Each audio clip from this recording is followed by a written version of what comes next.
Silip ka?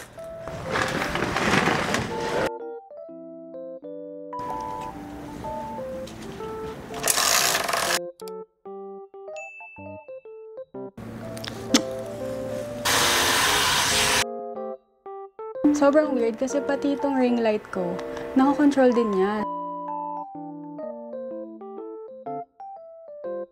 Hey guys! Welcome to another condo serye. On this episode, share ko kung bakit medyo matagal akong hindi nakastay sa kwarto ko. Mag-share din ako ng simpleng mga decoration, mga tips, mga DIY na pwede mong gawin, at syempre, declutter na nakaka-relax. So, for the few months, sa sala ako nagsistay. Dito ako nanonood ng TV, kumakain, at minsan sa sofa din ako nakakatulog. So, dahil magsa-summer na, mainit na sa sala, kailangan ko nang makabalik sa kwarto. So, update natin yan dito sa episode na to. This is the before of my bedroom. Yung mga Christmas decoration nung Pasko, nandito pa din. So, yung Christmas tree na ilagay ko sa box. I think yung pinakadahilan talaga bakit hindi ako nakaka-stay masyado dito sa kwarto. Nasira kasi tong kama. So, kung titingnan mo dito sa paanan, meron siyang support, dalawa. Kaya lang dito sa headboard, wala na. So, ang naging support lang niya, yung screw dun sa mismong headboard. Kaya nga lang, dahil walang mismong support dito, lumundok. So, tatry nating gawa ng paraan. Dito ko kasi nilalagay sa ilalim ng kama. Maganda dito. Medyo malaki, pero nagiging space saver kasi merong storage sa ilalim. Fluffy, baba ka dali. Bubuksan natin yung storage.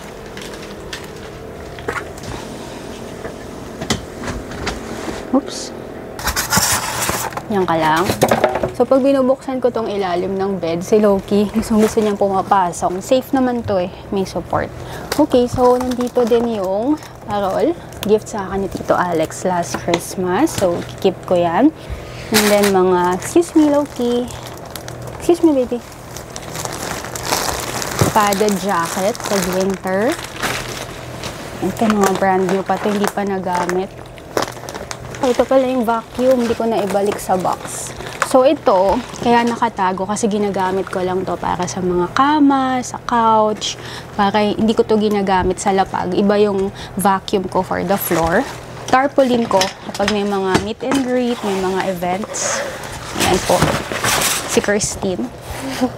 And then nabili ko lang yung stand niya sa Shopee. Medyo flimsy, pero okay naman. Nasi-serve naman yung purpose. Winter coat ulit. Padded. Excuse me. Loki. Excuse me, baby. Hey, excuse me. Excuse me. Excuse me. Excuse me, mahal. Hindi ko alam. Paano ko ito nailagay? Natatanggal ba ito?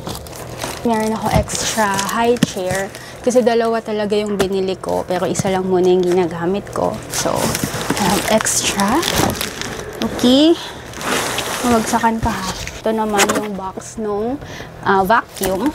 So, babalik ko dyan mamaya. Ito may mga bago pa ako ditong pantulog. Ito pa nagagamit. So, ayan. Medyo maluwag-luwag na. Loki, labas ka. Baka maipit ka. Yung gagamitin ko. Meron din tong mahaba na rod sa pwede sa lapag.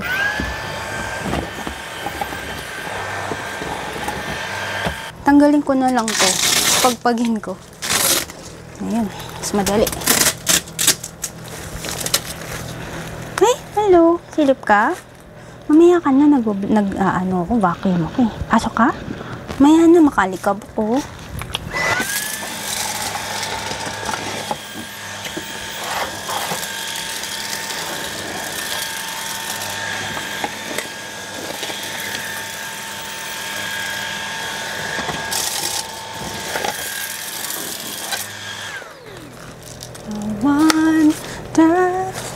Hello, nanap mo. Pasok ka? Kala mo playpen ha.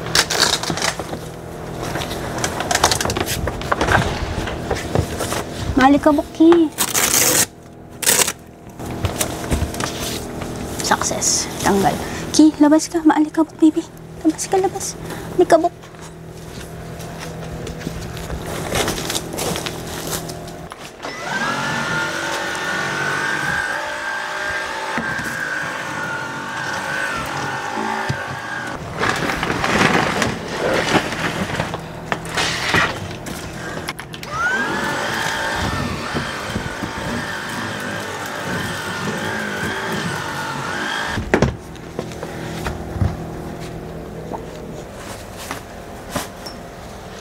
So, another reason na feeling ko hindi ako nakakapag-stay dito sa kwarto kasi madilim dito sa hallway. Kasi yung ilaw, kahit nabuksan ko, pundido na. So, bumili ako ng pamalit. So, yung dating nakalagay dito, yung alam mo yung fluorescent, yung lumang style. So, papalitan ko siya ng LED.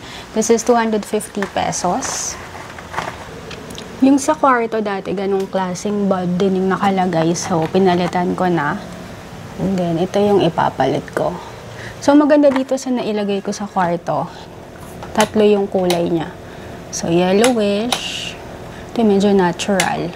Ito yung bluish. Papalitan ko din to.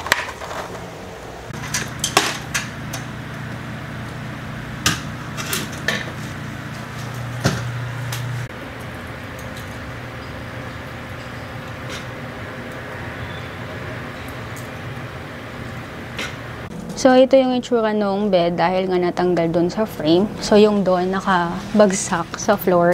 And then, ito yung meron pa siyang stand. So, sana matatanggal na to para maging flat na. Naka-flat na ulit sa lapag. So, yun nga. Tama yung naisip ko na nakascrew siya. And, mas okay na na ganito. Na flat na.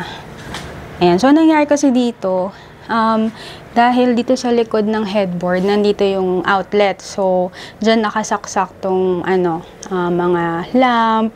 So, hindi siya naka-flat sa dingding. Kaya nangyayari, pag binubuksan ko to, namumove-move, kaya na-dislocate, natanggal yung screw dito sa headboard. So, ayan na. Okay na.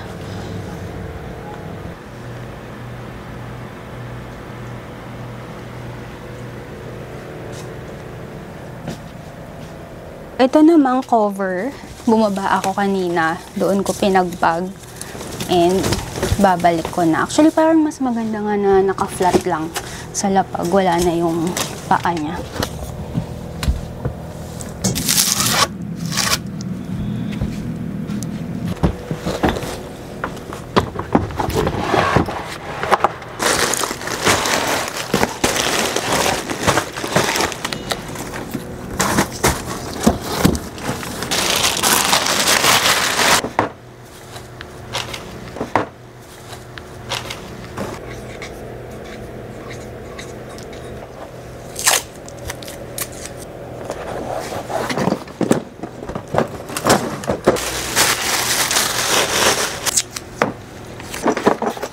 Kili ka na, dali.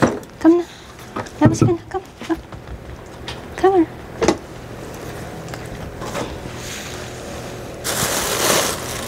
Malinis na dito and nabawasan ko na din yung mga clutter. So, yung mga naiwan ko lang dito, yung mga sure ako na magagamit ko pa. Now, it's time to close. Medyo mahirap to. Ay!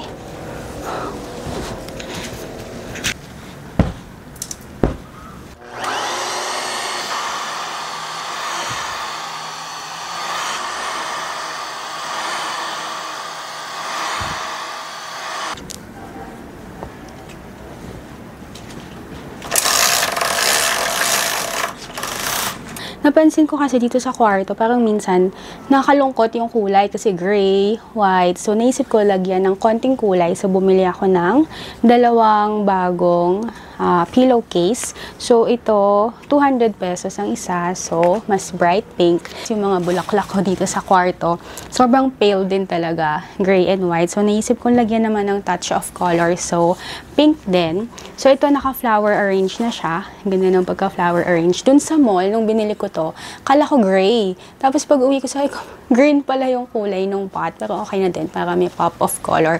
Pero yun nga lang, pag bibili ka sa mall, make sure na tama yung kulay. Kasi minsan, lalo na kung, medyo yellowish yung ilaw, nag-iiba kasi, gray talaga siya nung nasa department store. And last item, ito, gift sa akin ng tita ko. So, ito yung ipapalit kong bedsheet ngayon.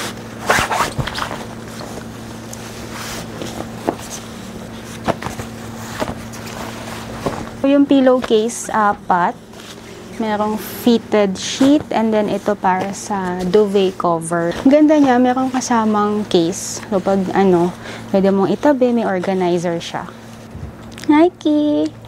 Papaakyat ka? Guys, akong bedsheet eh.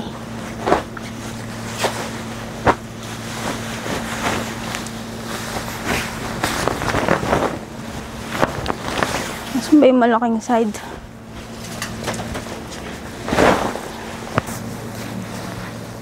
Ikaw, dito ka na naman.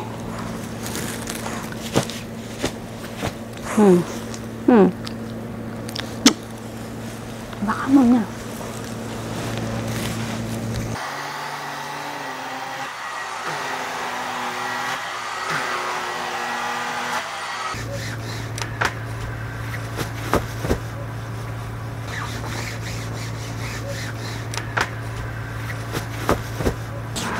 So, minsan, ini-steam ko din yung bedsheet, mga pillowcase. And then, i-try ko na tong bagong maliit na pillowcase. So, dati naman pink na talaga yung pillowcase ko dito. Ay, medyo manipis lang yung unan na. Kailangan na ng palaman. So, ito na itabi ko. Dito, try kong lagyan sa loob.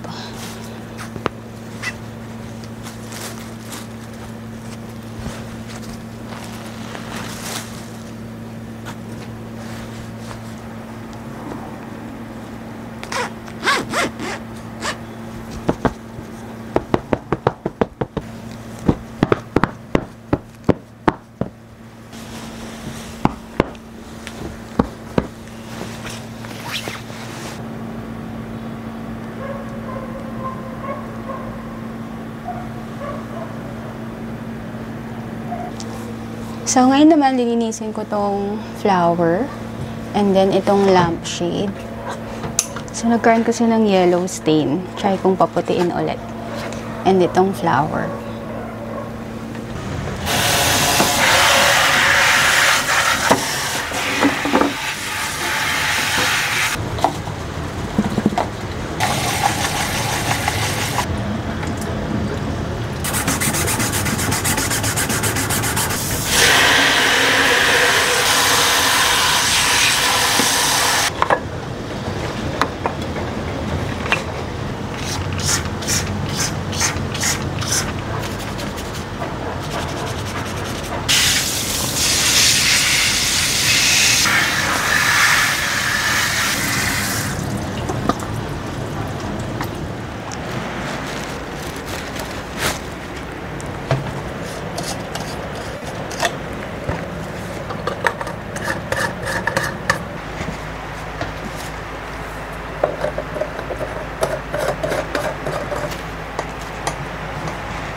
Maulan sa labas, di ko alam kung nadidinig nyo sa audio. So, naibalik ko na yung lamp. And then, ito naman, so, meron ditong uneven. Akala ko lahat ng mga unit dito ganito until yung isang friend ko dumalaw dito sa unit. Sabi niya, ba't ganyan? Hindi pantay. So, gagawa natin ang paraan. Noong panahon ng pandemic, gumawa ako ng vlog about dream board. So, ito yung dream board ko. Medyo nalagos na nga ibang picture. Gagawan ko siya ng twist. Yun nga, yung dito, yung sa may head area, hindi pantay. So, bumili na lang ako ng flowers. So, dalawa na yung in-order ko para sure. Mura lang to, 55 pesos. So, siguro kung makakakita ka ng mas realistic, kasi ito medyo halatang fake. And then, gagamit ako ng mga command na hooks. And, syempre, lalagyan ko ng ilaw. Tapos, kung mayroon kang yarn. And, kung ano yung pwede mong pangdikit sa mga picture. Okay, let's start. Yan. So, para din may additional, dito, touch of color. Kasi nga medyo boring. Parang puro gray lahat. So, ang isa lang. So, mukhang kasha naman. Ito yung ginagamit sa mga cord, ganyan. So, clear lang. Manipis lang to.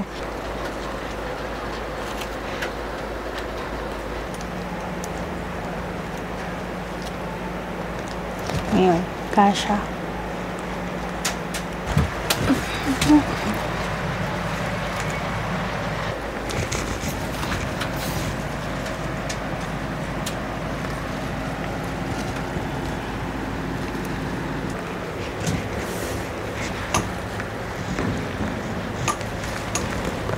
Bitin yata, dalawa yata dapat.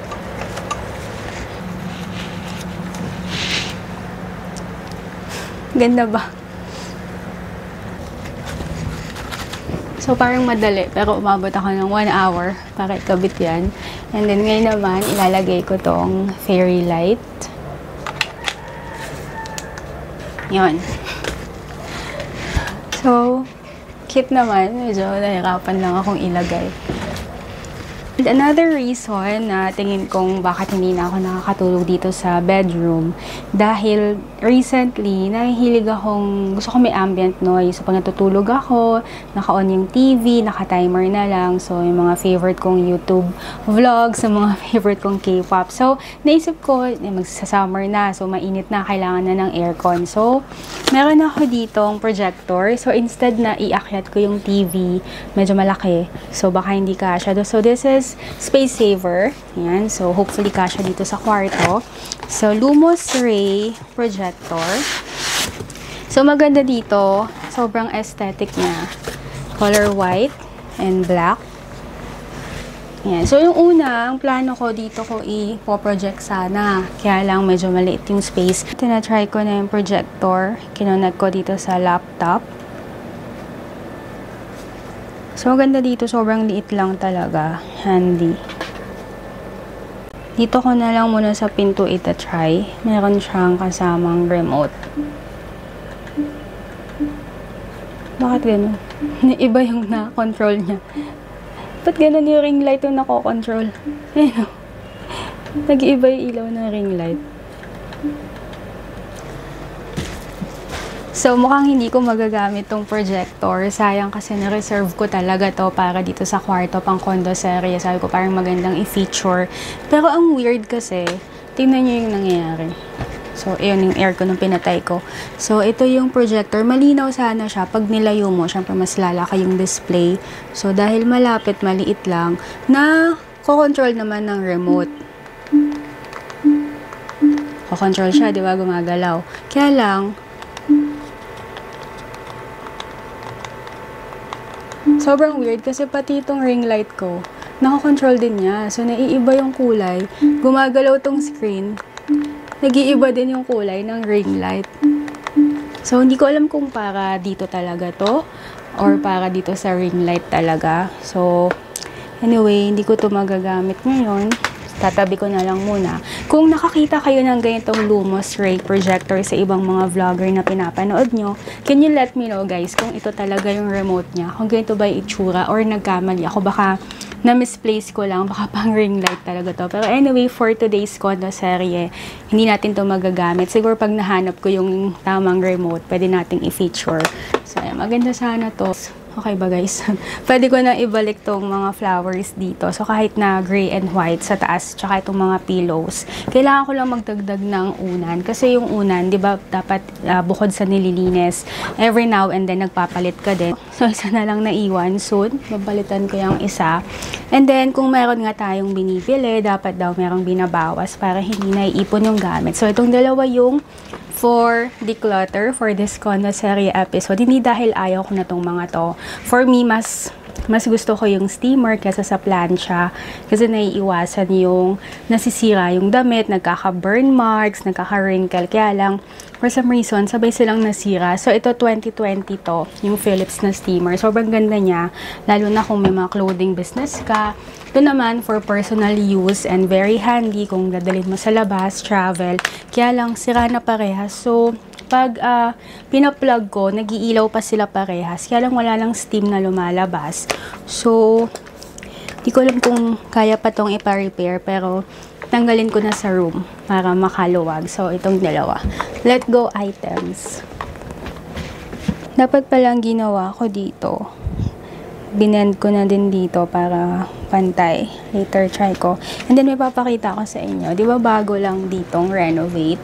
And then isa sa mga naging problem dito, merong water stain. May naalala ko parang scary movie. Hindi ko alam kung Korean ba yun or Filipino. Yung may ganito. Anyway, ito kasi sa kwarto na to, connected yung mga pillars, ganyan. So, this is most likely coming from the unit sa taas. Baka may tulo sa kanila. So, ipapacheck ko sa engineer. Pero, grabe, nagka-water stain agad. Kita nyo ba? So, yan. Maabot dito sa ilalim. So, maganda na yung ilaw. Parang mas maganda no kung i-bend ko pa. And ang ganda din nung meron ng color dito, hindi lang gray tsaka white.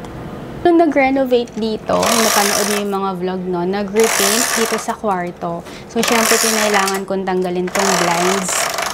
Meron akong tip na ibibigay sa inyo. Kung meron kayong Korean blinds sa bahay naka-install, tapos parang nangangati ka, gusto mo siyang linisin, huwag mo nang linisin. Kasi yung nangyari dito, di ba, nag-repaint dito. So, malinis to nung nakalagay. Siyempre, tinanggal ko. Tapos, nung ibabalik ko na, sabi ko, parang gusto kong linisin. Pero hindi siya madumi, hindi siya mukhang madumi, hindi siya amoy madumi. Basta okay na okay pa. So, nilinis ko, ang ending, lalo siyang dumumi. So, nagkaroon ng mga marks, ganyan, na hindi na matanggal. Parang, basta dumumi siya lalo. So, sana pala, di ko na ginalaw. Di ba may ganong kasabihan, if it's not broken, don't fix it. Don't try to fix it. Kasi yun yung nangyari dito. So, ang pros and cons ng blinds na ganito, kung hindi sobrang mahal yung mapipili mo, hindi siya masyadong blackout, kumpara ng blackout curtain talaga. Yung pro naman niya, minimalist yung dating. So, hindi din siya masyadong kumakain ng alikabok. Pero for me, kung gusto mo ng traditional, tsaka mas cozy, yung curtains kasi nakakadagdag din ng parang cozy effect sa bedroom. So, ayun o, makita nyo dito guys, may mga marks na ganyan. Hindi ko lang kung kita sa malayo, pero lapitan natin. Ayan. May mga marks na ganyan, na hindi na matanggal. Though hindi ako nagko-complain, syempre fault ko naman, nakakatawa lang. Kasi alam mo yung, nung tinanggal mo ang linis, tapos nung binalik mo lalong dumumi. So, gano'n. Wag mo na lang pala linisin yung mga ganyan mo. So, ito tinulungan akong magkabit ni Tito Alex before. So, siya yung nag-drill. Yan. So, tinanggal niya yung curtain. And then, sakto naman nung nag-renovate, pinalitada na, nilagyan na ng masilya yung pinanggalingan ng curtain rod. So, ayan. So, si Tito Alex nagkabit nito.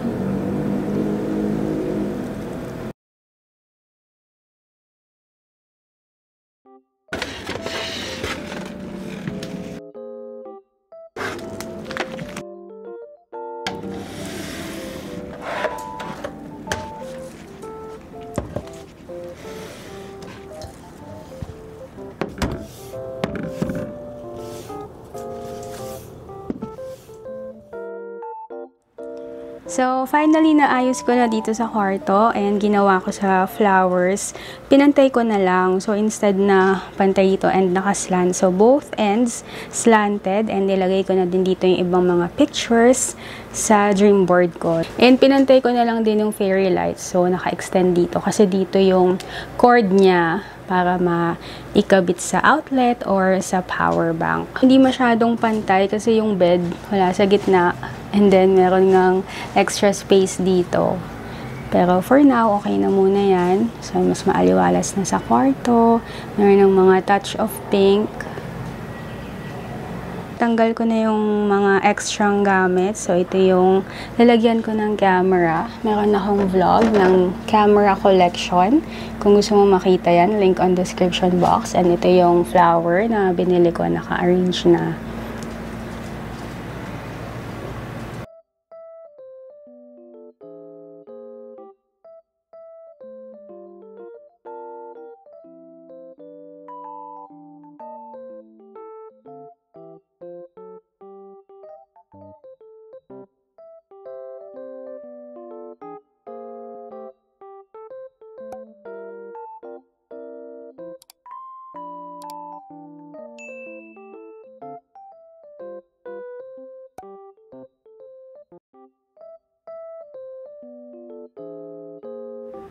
So that's our condos area for today. Simple bedroom makeover and the reason kung bakit matagal akong hindi nakatulog sa kwarto. So ngayon na naayos ko na siya, na-redecorate and mas maaliwalas na.